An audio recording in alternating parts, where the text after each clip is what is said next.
Welcome to Great Taste. I'm your host, Steve Boss. Thanks for joining me on today's journey into one of my favorite food worlds. I'm thrilled to welcome Francisco Migoya to the show. Migoya was born in Mexico City and grew up with a mix of cultural flavor influences passed down from a Spanish father and Italian-American mother. He established himself as a top pastry chef at well-known restaurants like California's French Laundry and New York's Veritas and River Cafe. And in 2005, he became a professor at the Culinary Institute of America, was the executive chef of its bakery, authored 3 pastry books, opened a chocolate shop with his wife, and more. But today, we're going to chat about his current position as the head chef at Modernist Cuisine, where the world of science and food are blended together. At Modernist Cuisine, Migoya co-authored the James Beard Award-winning book, Modernist Bread, and is the co-author of that group's latest tome, Modernist Pizza. And I want you to hear, I want you to just get a little bit of snippet of the scope of this before I officially welcome him to the show. So here's the book, 3 volumes, plus a recipe manual. Total recipe count, 1,016. Total photo count, 3,700. Total page count, 1,708. Experiments, over 500. Miles traveled by the team for research, 100,000. Pizzerias visited, over 250 around the world. Pizzas eaten on the road, nearly 800. Here's my favorite part, calories consumed, a lot. Francisco, welcome to the show. Thank you very much. It's overwhelming to even think about those numbers in retrospect. So, well, let's start with where you work, because I think that this is going to be something that's going to be new to a lot of our listeners, for example. Can you tell us a little bit about Modernist Cuisine, and am I correct? Is it the cooking lab or is it Modernist Cuisine? What's the proper way to refer to it? You know, so our legal name is the Cooking Lab, but when our first book came out in 2011, it was titled Modernist Cuisine, and from there on, we've been known, I guess, colloquially as Modernist Cuisine. So it's fine to call us Modernist Cuisine. A little, background story. Modernist Cuisine was founded by Nathan Myhrvold, who is my boss, and he's also the former chief technology officer of Microsoft.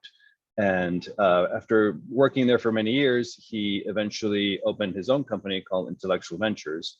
And he has many interests. I mean, I don't know anybody who has as many interests, but actually pursues them with as much gusto as Nathan does. One of those interests is gastronomy, and fortunate for us, because what it means is that our boss is a extremely intelligent guy, and he is very knowledgeable, and he's a very interesting person, very interesting to listen to and learn from. And we take guidance from him in many aspects of what we do here at the lab. Including what books he wants to write, first of all, but also what direction to take, what experiments to perform, how to perform them, some ideas he may have, and so forth. And so our job here at Modernist Cuisine is to basically write books. That is the essence of what we do. We write really big books, deep dives into specific subject matter, such as cooking, bread, in our case, currently pizza. And these are books that take years to write. It takes a group of people to put together. By this, I mean our core staff here at the Cooking Lab, or Modernist Cuisine, is 25 people. It includes people that work in the kitchen, such as myself, and we have a group of photographers, photo librarians to document it all. We also self-publish, so we have our own, publishing arm here, and we have our own marketing and PR team. So we're pretty self-contained, which is good because we make many big decisions about what the book should look like and when it's ready and when it's not ready and so forth. So that is in a really small nutshell what we do here. Now, what does the environment look like where you work? Can you give us just a little bit of a kind of a tour as to the type of activity that takes place there on a daily basis? Yeah, so we have a really large kitchen that we work out of. And my job is to basically coordinate the work of chefs with food scientists, and to basically almost act like as an interpreter between these two worlds. Mostly, the people that work here are extremely qualified people in many areas. For example, all of the chefs that work here, including myself, have 3 Michelin star restaurant experience. And our head food scientist is a PhD. And her assistant is basically a combination of like a chef and a scientist at the same time. And so my job is basically to help these two worlds work together like a well-oiled machine, and in which when we're writing experiments down and executing them, that we're executing them in a sound fashion, that we're not making mistakes, that we're making sure that we're being thorough. And the questions that we're asking need to be useful for people, right? We can have very philosophical questions about what makes pizza pizza, or what is the best tomato for tomato sauce. But in the end, our books have to be used by people. There's people that need to use all of this work and information that we put into these books. So a day to day is it starts with on Friday, I basically send out what is going to be the photo shoot list for the following week. And the food scientist sends out what is going to be our experiment outline also for the following week. So we coordinate the photography with our experiments. The experiments are then measured. We have different instruments here for measuring results, such as, for example, let's say we're measuring the volume of pizza, right? And if you think about pizza is a very organically shaped food. It's not like a sphere that is easy to calculate its volume, or a cube or a rectangle. What we have is an organic surface that, in order to measure its volume accurately, we use a 3D scanner, which gives us the results to the millimeter of what the volume is of this particular pizza. So if we're comparing, let's say, different percentages of water added to a dough, and we want to see the results, that's one way to measure it. But we also have a bunch of equipment here. We have what I like to call a modular kitchen, what that means is that every time we start a new project, we're able to move things around, put new ovens in, move old ovens that we don't need out. And by old, I don't mean that they're old and janky and non-functional. What I mean is they probably don't serve the purpose of the project. So we're able to move things around and adapt to whatever project we're working on. Which also speaks to the people that work here. Our job is to be adaptable to new projects, new challenges, new tasks, because we put a lot of work into this. And so we need to be as thorough as possible, but also very smart, because while our projects last 4 or 5 years, they could easily have lasted a lot longer. They could easily have gone on for years and years, but we have that sense of urgency and that sense of finesse and, I don't want to use the term perfection because it's used very loosely and often, but what we have is we really are striving to produce the most sound results with our recipe development and with our experiment results. So speaking to that adaptability, you wrote in a blog post about pastry that sometimes you're in conflict about what you love to eat and what you love to make. Yeah. And I'm just wondering how those two arenas mesh in some great way while you did this book, or were they in conflict with each other? What was it like for you personally? I really like that question. It's a, what you like to eat versus what you like to make. If I I don't want to repeat this too much, but having worked in 3 Michelin star environments, that's not food you could eat every day. I mean, first of all, even if it were possible physically, your body would really pay the price for it. But it's what you're trained to know how to do. You're basically cooking at a very high level where you can't accept anything but that level of finesse, of technique and execution. So, I mean, it even translates into making a sandwich. I mean, it sounds almost absurd, but when a sandwich if it doesn't look right, you feel it feels wrong. And so I got to interrupt you for just one yes. second, Francisco, and just say, you know what? I think the example is absolutely perfect, because sandwiches are really, for me anyway, that's a real key thing. It's like when you look at a sandwich, you're Yes. right. I mean, when I look at a sandwich, sometimes it feels wrong, and when it feels right, it's like amazing. I'm so sorry to interrupt you, but it's just like you hit a point there that was like really important to me. So no, that's absolutely right, because the same care and attention you pay to, like, making a perfectly roast chicken, or any preparation with lobster, any like costly high-end ingredients, I think that same philosophy needs to apply to everything, because why would you draw a line between what's important and what is not important? I think everything is important. And so when I said that, sometimes what I like to eat is a very simple slice of, chocolate cake, and I will still execute it at the level that I'm happy with. But if I think of, much more high end, like plated desserts in restaurants, it's not something I'd want to eat every day. It's a treat. It's an experience. It's an indulgence that is reserved for, very few occasions here and then. But more to your point, I think a very good chef needs to be able to execute the food even if they don't like it. By this I mean, for example, I don't like offal. I'm not a fan. I respect people who like it. There's entire restaurants dedicated to it. I've wanted to go to St. John in London for the longest time, but I need to be a little bit braver to do that. But I feel like it would be my job as a chef to be able to cook the best calf liver possible, right? And know when I'm doing it right. And that is an example that we have. For example, I don't love pineapple pizza either, but there is a recipe in our book. And the thought process was like, how do we make a pineapple pizza that we would love? And without really changing the spirit of it, right? It's a pork product, it's pineapple, it's sauce and cheese. Mm-hmm. And so, for example, we took fresh pineapple and we roasted it long and slow to just barely caramelize the surface to really concentrate the flavor and coax like the subtlety of like a really nice pineapple out, and to break down the texture so that when you bite into it, it comes right off with the slice. And then instead of Canadian bacon, which is very lean and it just turns into a shoe when you bake it, what we do is we use kurabota pork and we cooked it in Kahlua style, which is like the Hawaiian, wrapped in plantain leaves. So it's long and slow. So it's very moist. It is a very tender piece of meat.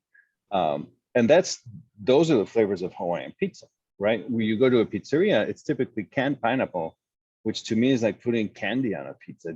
It does not sound appealing or very good. So that is the chef-like approach to every food, right? And so that is what we try to bring to the table with when we write our recipes. It's like, I'm not going to tell you to open a can of pineapples to put on the pizza. If you want to do that, that's fine. But we're going to do things the way we learned how to make. Mm-hmm.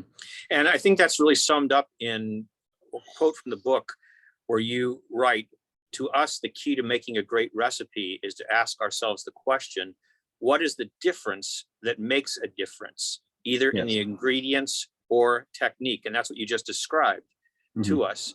Now, you also touched on taste. You said that you weren't a fan of offal, but you should know how to make it as a chef. You should know how be able to prepare something like that. I've had this discussion with so many people about whether something's good or not, because it's also personal, right? But my position has always been, well, I may not like Brussels sprouts, but I at least should know what a good one tastes like so that I could say, hey, that's a really good Brussels sprout. It's not really something that I'm that excited about, but I want to bring this back to the book now. And I want to just read what you wrote about taste, because I think it's really important, and we can go from there. Most people, especially professional chefs, have an unshaken faith in their ability to taste accurately and to detect differences between ingredients. But decades of research by flavor and food scientists have shown that if we don't know the result up front, this is incredibly difficult to do. In short, if we don't know there's a difference, we don't taste it. You have to then ask, if you can't taste the difference, what's the point? Conversely, if you know there is a difference, there's a tendency to taste it, even if it isn't there. So you used a very specific technique, and I'd love for you to explain what this is. This is the triangle test. Yes. The triangle test consists of, the most important thing is not knowing exactly what you have in front of you. I mean, obviously, when we were doing the pizza triangle test, we knew we had pizza in front of us. But there's a to me, very impactful photo of all of the plates that I utilized to do the triangle test. It's hundreds of pizzas that I had to taste. And so what it consists of, it's a triangle means, you have three things to taste. And it could be that all three items are the same. It could be that all three items are different. It could be that two items are the same and one is different, and so forth. So it's any combination of those things. So me as a taster, I have to taste this, these three pizzas. They are all exactly the same size. In fact, when they're on the plate, they're given random symbols, because even it's interesting. It would prime me to think of a certain way if they were numbered 1, 2, 3, or A, B, C, or if it had any sort of like marker like that. So they had to have like these weird symbols assigned to them, which meant nothing, except to the person who was giving me the tasting. And that person knew exactly what they were giving me. So what I had to do when I tasted these was to make a determination whether is there a difference? Is X better than Y or better than Z? Or all these all the same? Or is there really nothing all that much different? Because if we're doing an experiment and we're saying, okay, if you add, for example, I don't know, a little bit of olive oil to a dough, I know that there are some benefits as far as like extensibility to the dough and how the dough reheats. If I'm having a pizza and cools down and I reheat it, I know that it's better when it has a little bit of oil. Okay, but now can I taste the difference? Can I see it? And that was one that I really could see. That was something that was really like obvious that there was a change of difference. But then when there were minor subtle differences, like, you know, one was fermented overnight, a dough was fermented overnight, and another dough was fermented for 48 hours. It was a big difference in a stretch of time. I really couldn't tell the difference in those. So the idea is that when we say, let's say I open a pizzeria and I start telling people, I ferment my dough for 96 hours, and this is what makes it more digestible. Okay, you're gonna have to take my word for it, because, and it sounds impressive, this dough has been sitting for this long and, you know, fermenting slowly. So you sort of believe that you have to believe it's better.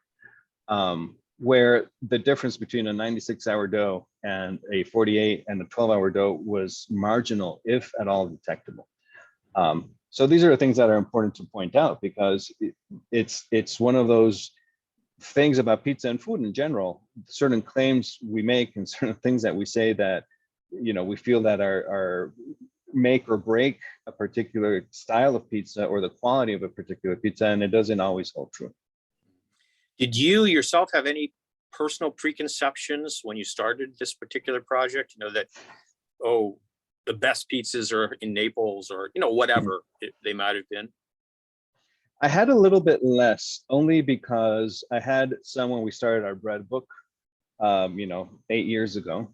And I realized how foolish it was to have any sort of preconceived notions, and how it really led to nowhere to have those preconceived notions. It almost has, there's a benefit to having this, like,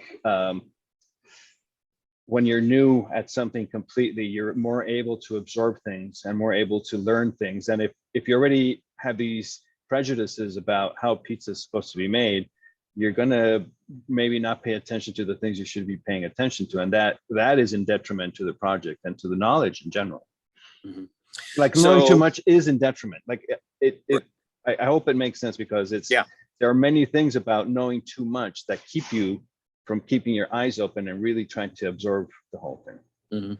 And for many of us, when it comes to pizza, I'm not going to go back to this theory that somebody has that it's the first pizza that you ate that's your favorite pizza. I can't remember who that is, but I thought that was absolutely ridiculous. But anyway, where we grew up might have a lot to do with our favorite ideas about pizza, how pizza should be made, that type of thing. Yes.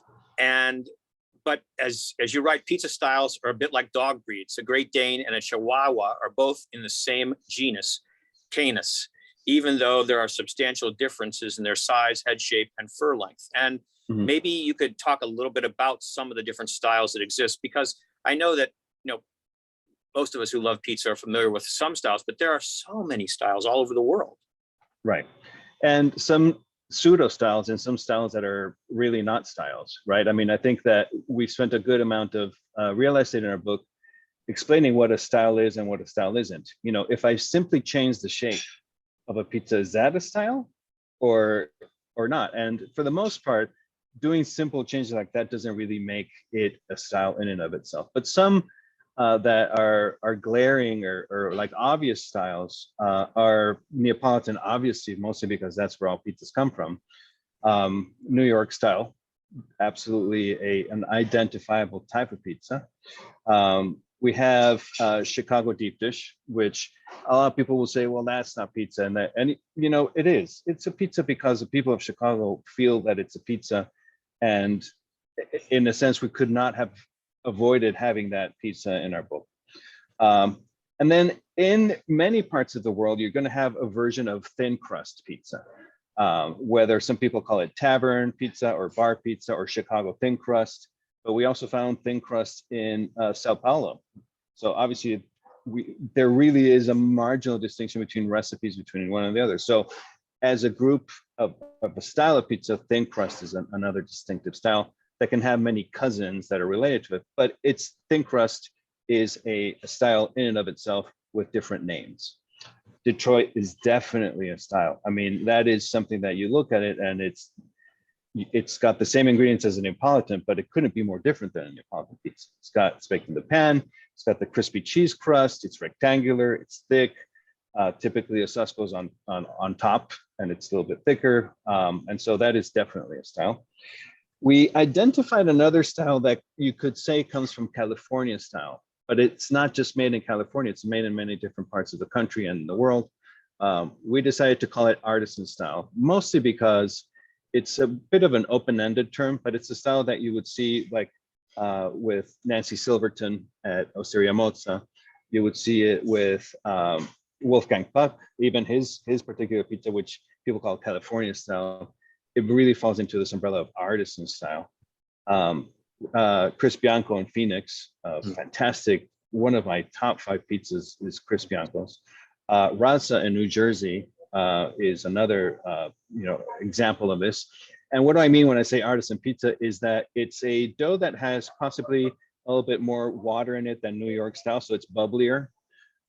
It's baked at a higher temperature, so it's crispier and it's browner. But beyond that, it has toppings that are really what I would call chefy, right? Like they have, more thought out, like artisan cheeses or particularly cured meats or, incredible produce if you're in California. It showcases that sort of like, it's almost like a chef's composed plate, but on top of a pizza. And so that's what we would call artisan style. And then you have what some people call Roman, other people call al taglio, which is these pizzas that are baked in a large sheet. They're cut into rectangles. The portion depends on the customer, how big they want it or how they determine the weight. But it's basically, we have a bit of a semantic situation with this pizza because it looks a lot like an open faced sandwich. And if you look at it strictly, you could very easily be forgiven for thinking that it's an open faced sandwich, but we're calling it pizza. It's a very again, it's one of those like doughs that has a little bit more water than New York, so it's bubblier. It's very crispy bottom. It's baked in a pan. If it's not baked in a pan, it's called in pala, which means with the peel, straight into the oven. But it's basically a pre-baked dough that you put stuff on top post-bake for the most part. And so we also have, I'm trying to remember where, and Buenos Aires has a very specific style of pizza. It is baked in a pan as well. It's large, it's round, it's thick, and the amount of cheese on this pizza is bonkers. I mean, there's so much that when you cut a slice, the melted cheese just covers it completely. So it's like fondue on a pizza almost. And so that is a very particular style. And so in a nutshell, those are in general the larger categories. You have pizzas like, for example, Quad Cities. You have St. Louis style. You have, some people call it, there's even like a so-called Ohio style pizza, which is really up for debate. Old Forge is definitely a style, but this is an interesting case where we were talking about, pizzas that you grew up with, not you, but a person may have grown up with. If you grew up in Old Forge, you'd think that it is the best pizza in the world because there's a sign at the entrance of Old Forge that says best pizza in the world. And there are a ton of pizzerias and they serve a very similar style of pizza, which is it's baked on a large sheet pan. It's not baked very aggressively, so it's a very light crust. There's tomato sauce, there's raw onions that go on top of the tomato sauce, and then cheese on top of the sauce. To me, it looks a lot like cafeteria pizza that you would see like at a college campus, cafeteria. So I wouldn't say that it required a lot of real estate in our book. Just quality wise, it didn't seem to hit those notes. But yes, in general, those would be the big categories. That would be the family tree of pizzas. I like the fact that, as we're talking, we can get a little feel for some of the opinions that you have, that you've either had or came out of the whole process with. And I got a kick because I come from St. Louis. So I got a kick out of the fact that you're writing about Imo's, which is the quintessential St. Louis style pizza. And the sentence was, when you're talking about what kind of cheese is on it, it says Provel, not our personal favorite. I thought that was awesome. And we would always, when we would go in there, this is many years ago, we'd go in and say, hey, can you mix it with mozzarella? Right. We always thought it was better that way. But anyway. Sure. And you would be right, for sure. So there's a wide range of styles. You've told us about some of them. And of course, there's always personal preferences. We've mentioned that. But in the book, you say very clearly that there are quality characteristics of pizza. Yes. And you mentioned some of them, like gum line, salt, doneness. Could you just briefly tell us a little bit about that? Yeah, I think that there are a couple of things that, if you look at it from a perspective, from a chef or a sound gastronomy perspective, it's important to call them out as defects for all intents and purposes, right? So if I see a pizza crust and I cut into a slice, and this typically happens with the thicker pizzas, you cut through it and then you see between the sauce and the baked dough, you see this, almost raw dough, right? That in pizza terms is called a gum line. And what it is basically uncooked dough. And what happens, the reason why it happens is because you have a thick crust of dough, you have sauce on top, which is basically acting as a buffer for the heat in the oven. And you have that layer of dough that is directly below it that is really not getting hot enough to cook. It might be getting slightly steamed, but people almost don't perceive it sometimes because it almost has a texture of like melted cheese. So it kind of like, we bite into it, it's more or less feels like a cheese, so people don't think about it too much. But to me and to many pizzaiolos, that is a defect. That is something that is not desirable in a pizza. And there's ways around it. What we suggest people do, I forgot to mention one style, which is New York square or Sicilian. So that's another style that was missing. That was what I was thinking about earlier when I, was thinking about, that style I was missing. But anyway, a lot of these pizzas that you get in the New York square or Sicilian style, typically they have that gum line, but a way around it is to bake the dough alone. No sauce, no cheese. You bake it so it forms on both sides, it forms a crust, and then you put sauce and cheese, you put it back in the oven. The dough is not going to burn, it's not going to get too dark. It's actually going to benefit because the bun is going to become crispier, and you're not going to have that gum line. It's going to be a much better pizza. It's one more step, but I think it's a worthwhile step. So that the gum line is definitely a defect. Another huge defect is if a pizza is burnt. And I really need to call this out because there's a difference between charred and burnt. If I look at a Neapolitan pizza and it has like these little specks, they're different size little bubbles on the surface of the crust that are really, charred. That's like having a charred steak, right? I mean, you have these like marks, it's flavor, that is a mark of a properly executed Neapolitan pizza. But in many pizzerias, for example, in New Haven style pizzas, you have like burnt pizzas. I mean, because the dough is very different. It's a drier dough, so it's denser. So it tends to, when it gets that hot and it stays in the oven that long, it goes from well done, or bien cuit, as you would say in French terms for well done or well baked bread.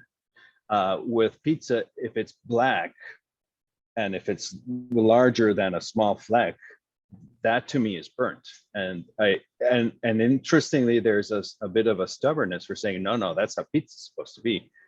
But what if I don't like to taste acrid, burnt pizza? Is it my problem then that I don't enjoy this terrible taste in food or what? And so it's you call it like you see it when you're a chef.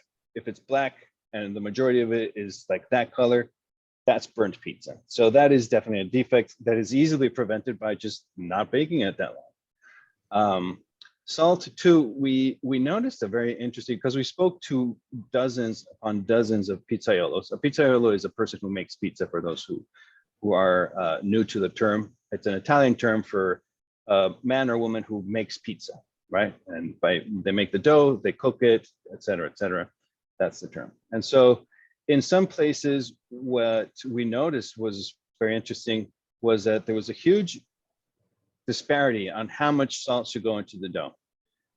Because, and we saw this mostly in Naples, in which a lot of the pizza doughs are made, at room temperature. The dough is stored at room temperature. And obviously the temperature fluctuates throughout the year, right? In the winter, it's going to be colder in the kitchen. The summer, it's going to be crazy hot. So the way a lot of these pizzaioli would adjust for that would be with the salt. The more salt you add to the dough, the less activity your yeast is going to have, right? So in the summer, they added more salt to the dough, and the winter, less salt to the dough. So frankly, if you live there, you would have a different pizza year round, because they would always be changing the percentage of salt. There's an easier way to fix that, and that is that keep the salt the same, just change the amount of yeast. Put less yeast in the summer, and then the normal amount as it gets cooler. And that's an easier way to control it than to adjust the taste of the yeast.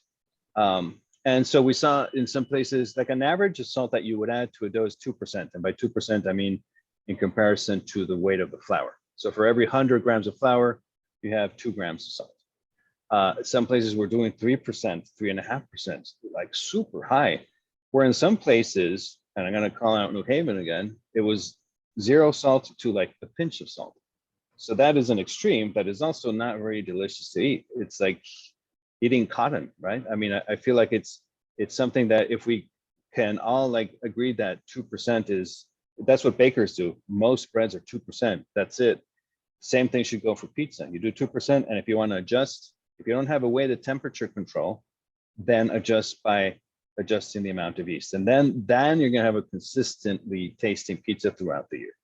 So those are some of the easily preventable mistakes that you can, or quality defects that you can fix in pizza. Another part in the book in terms of, just fundamental understandings, are there any that you thought were true, but your research showed were not? Now, by what I mean by that is types of mixing processes, for example, like hydration levels, how long a dough should ferment, which you actually mentioned earlier in our discussion, temperatures. Perhaps we could explore one or two of these. Yeah, so if you have one way of making pizza, and it turns out really well, and people like it, and either at home or you own a pizzeria, and you get compliments for it, then you're going to swear that everything that you do for that pizza is the best, and that whatever anybody else is doing is foolish or not right. And the truth is that with pizza, there's many, many different ways to make very good pizza. As an example, we have probably 4 different ways of making Neapolitan pizza in our book, and they're all good. They're all sound. They all are for, whatever you want to pick, whatever environment you prefer for your pizza to be made in, and they all turn out really fantastically well. If you have a specific mixer, there's this mixer that is used very commonly in Naples. It's called a fork mixer, which basically it looks like a 2-pronged fork, a big bowl that spins, the fork spins. It takes an eternity to mix the dough in that mixer. You have to always make enough dough that it'll fill the mixer. You can't like make smaller or larger amounts. You have to always make the same amount. So sure, if you learned how to use that mixer, you're going to adapt to it, and you're going to make great dough based on that mixer.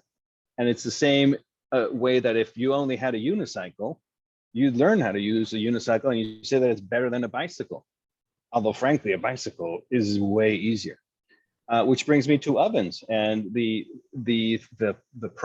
thought process with many ovens is that wood-fired ovens are better, and there couldn't be a falser statement than having said that, because for many reasons. First and foremost, wood ovens are not sustainable. You have to chop down a tree, first and foremost.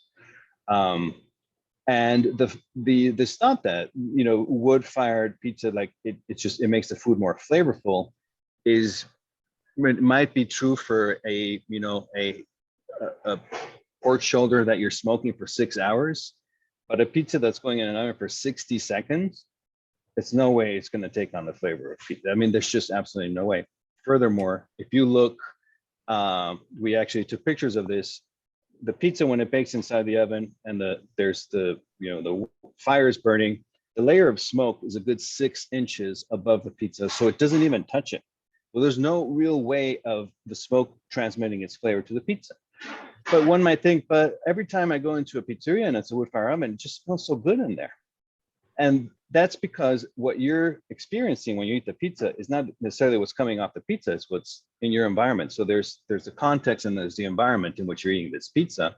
Very interestingly, we went to a few pizzerias in which they used gas ovens, but they would also burn wood inside the oven. And they would burn it so people would see the wood, but also so that it would have the smell. But the wood had nothing to do with how the pizza is being baked. They used the gas oven because it has a thermostat, so it turns on and off as needed, so it keeps a consistent temperature. And the wood is just for show and it's just for aroma. So we here have many pizza ovens, but the one that we use for the super high temperature is what is called it's basically, you can choose whether you want to burn wood or gas in it. So we always use the gas because if we're doing experiments, I can't rely on wood. It would be so primitive to do so because how can I maintain a consistent temperature? If I'm trying to perform an experiment on a particular type of dough and my temperature's fluctuating like crazy, 40, 50 degrees up and down, I'm not going to get consistent results throughout. But also, if I own a pizzeria, wouldn't I want to have a consistent pizza throughout the night? Absolutely. So there's very little to be said in favor of utilizing wood as a good fuel for a pizza oven. It is fine, but it's not better than gas, for sure. I would love to watch or know the reactions of certain listeners or viewers when they hear that section, because I think that, I mean, yeah, go ahead. No, that's really, that was it. Yeah, it's going to horrify some people because that's one of those,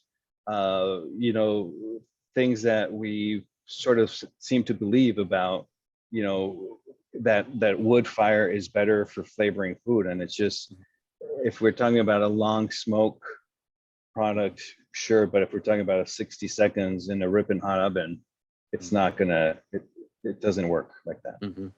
Yeah, and people, a lot of times people ask me, "Oh, where's your favorite pizza?" or "What's your favorite pizza?" or "What's the favorite way of making pizza?" And my answer is always, when it comes to my favorites, it's the one I'm eating right now that I love. Yeah, that's my favorite. So absolutely. So this book is written. Obviously, it has so much detail, as we've talked about, but it's written for both the professional chef and the home cook. And I think that's one of the great things about it, is that the home cook can take everything that's in it and not have to adapt it. It's right there for them. Correct. There's lots of equipment that you have listed in the book. I think you identify 36 different pizza making tools, but for most home cooks, we probably can get by with fewer of them, and many of the items we already have, like a rolling pin, bowls, wire rack, box grater, those kinds of things. But I guess there are some items, though, that may not be as common, depending on how much you cook at home, if you do a lot of baking or you don't do a lot of baking.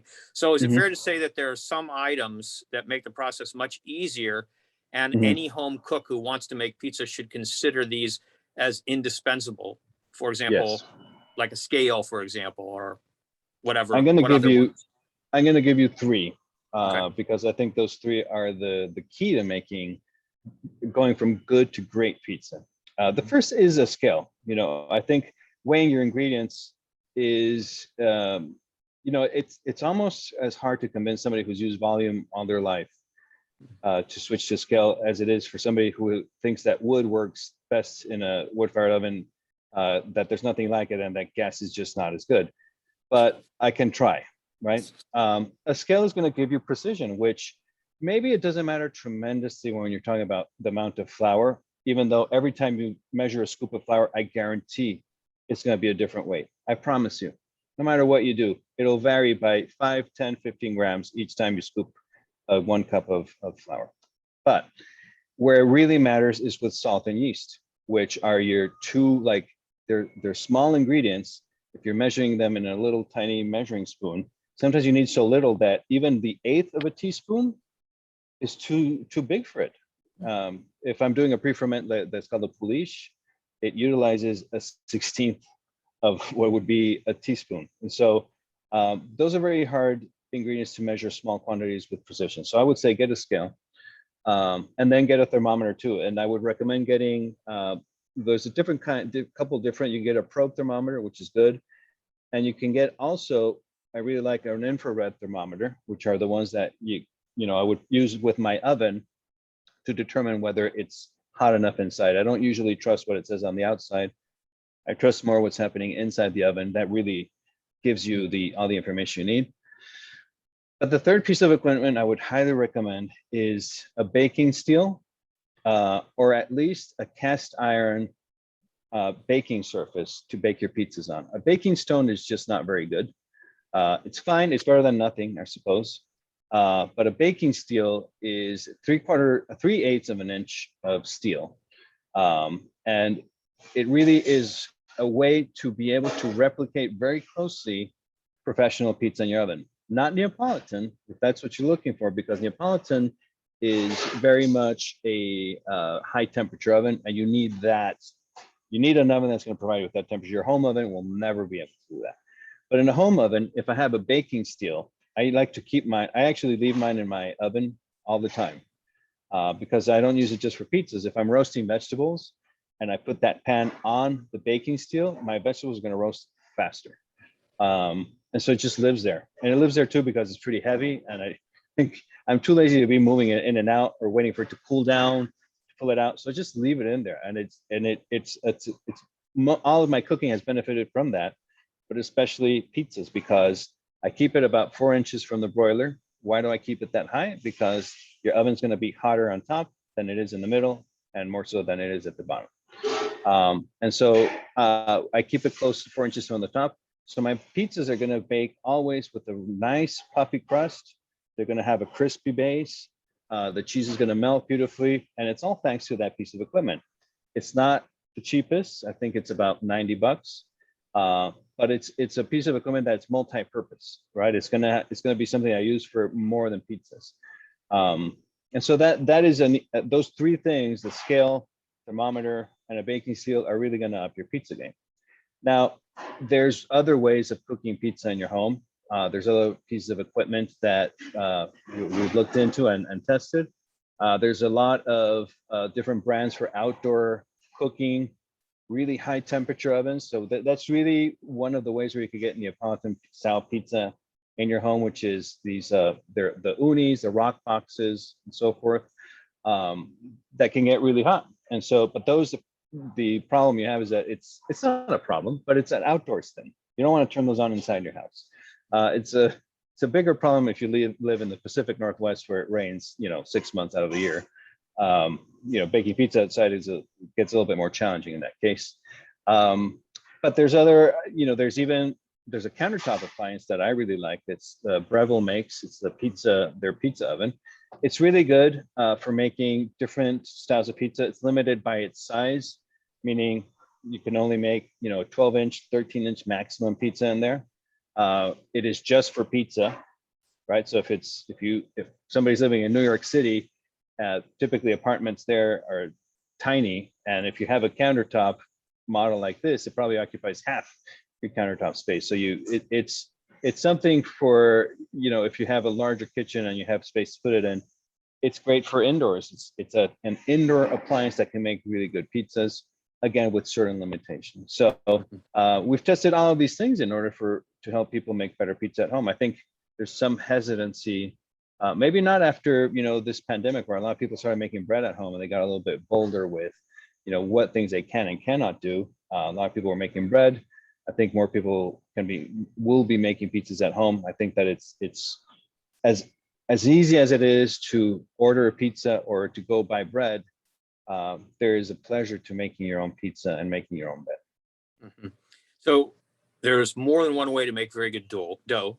You write. Mm-hmm. That choice is yours.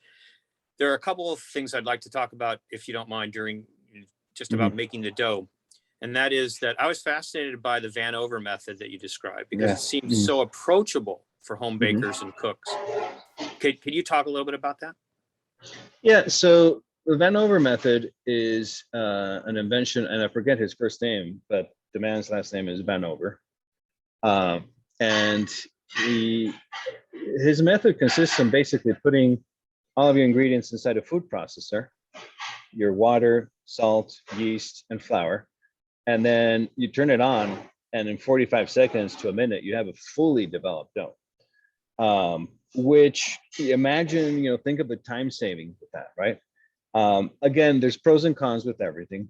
The Vanover method is typically good for doughs that aren't very wet. So if I wanted to make like focaccia dough or Roman style al taglio, it's very hard for the machine to be able to pull that off. But for drier doughs, like if we wanted to do a thin crust dough in there, it works very good for that. It comes off pretty hot because of friction. That minute of those blades spinning at super high speed are going to give you a warm dough, so you need to cool it down quickly. But it produces a dough very fast. So if you're in a pickle, or if you just don't want to wait to make a 48-hour dough, this seems to work really well in that regard. So it's a very interesting method, and we covered it in our book extensively. And you have a category that says, it's called "I'm New to Dough" Yes. for all would-be pizza makers out there. And in that category is what you named direct dough the best choice in general for a hectic home baker or cook? Yes. Yeah. So when we say direct dough, these are doughs that utilize only water, of course, flour, salt, yeast, sometimes oil, olive oil, and that's it. Indirect doughs are doughs that utilize what is called a pre-ferment. A pre-ferment is, as the word is almost like self-explanatory, but let me elaborate. The dough, it utilizes a pre-fermented dough in addition to those ingredients. So there's different kinds. We have the pre-fermented doughs that are made with commercial yeast, like coulis, which is a tiny bit of yeast, water, flour. It ferments overnight, and then I mix that into my dough. And then there's the ones that are made with wild natural yeast, which are your sourdough starters. So those doughs require more time, more care, more patience, and they turn out beautiful pizzas as well. It really depends on how much you're willing to invest time-wise into making your pizza, and how familiar or acquainted you are with wild yeast. Requires a little bit more care, more attention, mostly because you want to catch it at its peak. You want to make sure it's going to ferment your dough properly, and you're going to have a dough that is nice and happy and not like deflated and flavorless. Okay. There's not, thank you so much for taking the time. We don't have a lot of time, and we've only gotten, right at the very beginning of this, we haven't gotten past, just even mixing some dough. So maybe we could quickly go through a few other things that at least somebody, will be able to say, okay, I heard this, and I know what kind of sauce to put on, or whatever. So when it comes to the role of sauce, I think it's really important for you to clarify for us exactly what that role is. Yeah. So sauce is one of those things that almost, you could say that if a pizza doesn't have sauce, it's not that it's not pizza, but most pizzas do have sauce on top of it, and the majority is tomato sauce that is used on top of it. But the sauce is definitely the texture and the consistency of the sauce is very important. When you have a Neapolitan pizza, you're going to want to have a very wet sauce, because you're going into 850, 900 degree oven. So you need to have a sauce that is going to evaporate at a good enough rate to be able to produce a saucy consistency once it comes out of the oven. If I use a thicker sauce, something more concentrated, like a sauce I would cook on the stovetop, that is something I would use more for like New York style, right? Because it's a longer bake, doesn't need to be so wet. If I were to use that sauce on a Neapolitan style pizza, it might scorch in the oven because it evaporates moisture very quickly. So the consistency is very important. A lot of questions I get is like, what is the best tomato for making tomato sauce? So I would always recommend, if you're making tomatoes from scratch, you're going to need to have very ripe, very flavorful tomatoes, because that's really going to, it's the end result will be noticeable, right? If I'm using very hard, very unripe tomatoes, I'm going to have a very acidic sauce, very flavorless, possibly. So I want to start with good tomatoes. Is there a specific type of tomato that is better than the others? A lot of people are, Team Sarmarzano, which is a particular tomato that's grown in Naples. We can't necessarily get it here in the United States. You can grow it here, but it's not something you can buy in even your farmer's market. So plum tomatoes are fine. Beefsteak tomatoes are fine. I really like to use cherry tomatoes for a few reasons. Mostly because they're smaller, they ripen a lot faster. So if they're not ripe when I buy them, I can ripen them easily and quickly. They're very sweet. They have a very concentrated flavor. So cherry tomatoes typically work really well for making tomato sauce. And a quick trick for making really good, tomato sauce with maybe out of season tomatoes is to ferment them, to make like what is called a lacto fermentation, which is almost like, it's very similar to how sauerkraut is made, in which you combine cabbage and salt. Well, here, if you combine tomatoes and salt and you let them ferment for a few days, it's really going to make a very flavorful sauce. I mean, you have to make sure that they're not exposed to air, that they're well covered and so forth, so that there's no mold growth.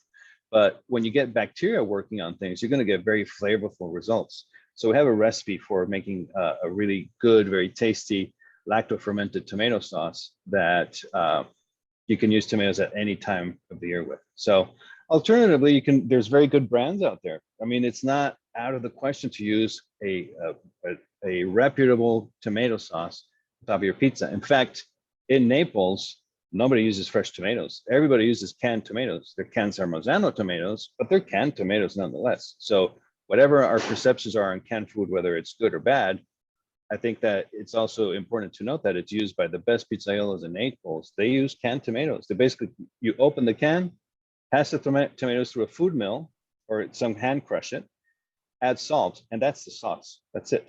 No more fussing around. Some will add like a leaf of basil, a couple of basil leaves. I like to really add a tomato leaf to the sauce, because I don't know if you've ever smelled a tomato leaf, but they smell more like a tomato than the tomato itself.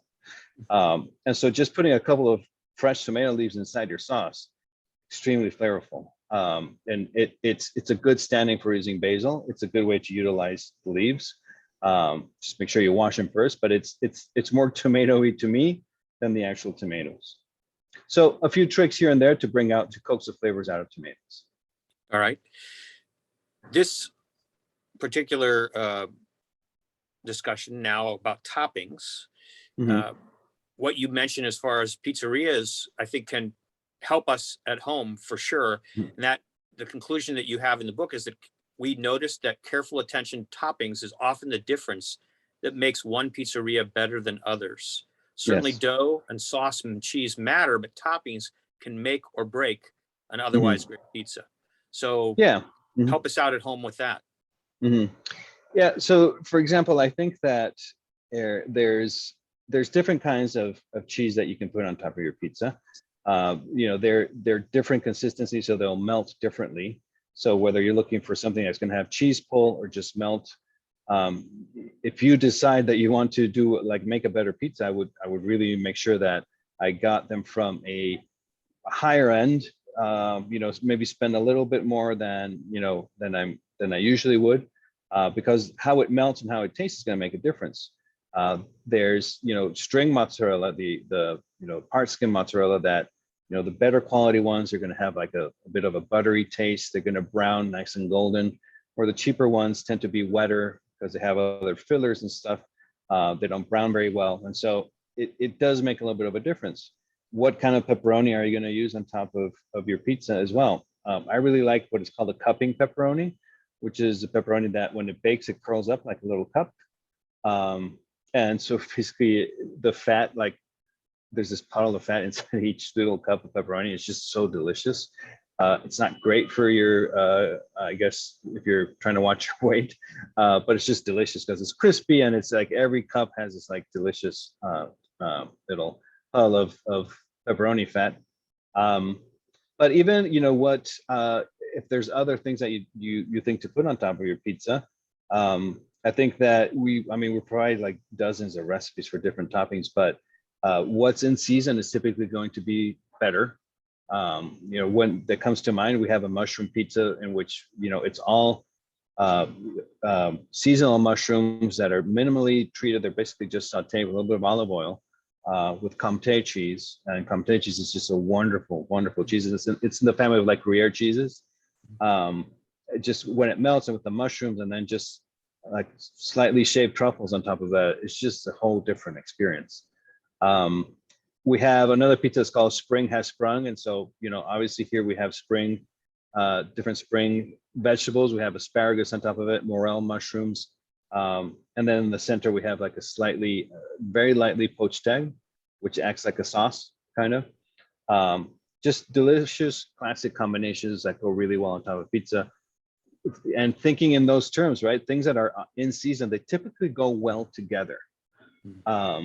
And minimally treated, simply, you know, manipulated, they're going to be better than these long preparations that are just basically going to take the flavor out of it. So in season vegetables, produce works really well together. Thank you so much, Chef. I really appreciate you taking the time to talk with us. It's been, we're only hitting the tip of the iceberg, but the book is Modernist Pizza. Francisco Migoya, executive chef at Modernist Cuisine, has co-author of the book, has been our guest on Great Taste. And I want to leave you with a quote. This is a quote from an article that was written about him a number of years ago. And I think that it really works well for, it's really was, I think, aimed at chefs, professional chefs, but for those of us who cook every day for, our families or ourselves, and we want to do a better job of it. And for those of us who, for many people, it's really tiresome, and we do the same thing, maybe even make the same things over and over again. Maybe this little bit of insight will help. So here's the quote. Out in the field, I noticed a lot of people complaining about having to do the same thing every day, but there's real power in repetition. Craft is honed and mastered in repetition.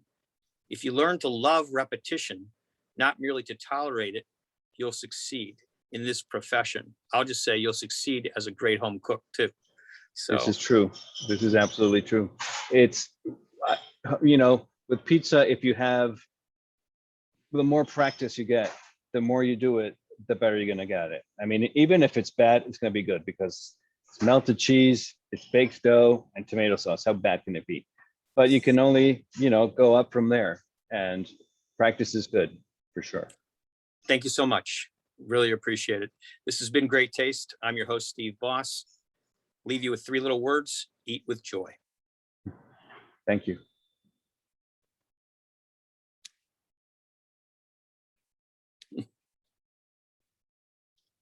Someday I'll learn how to turn this off.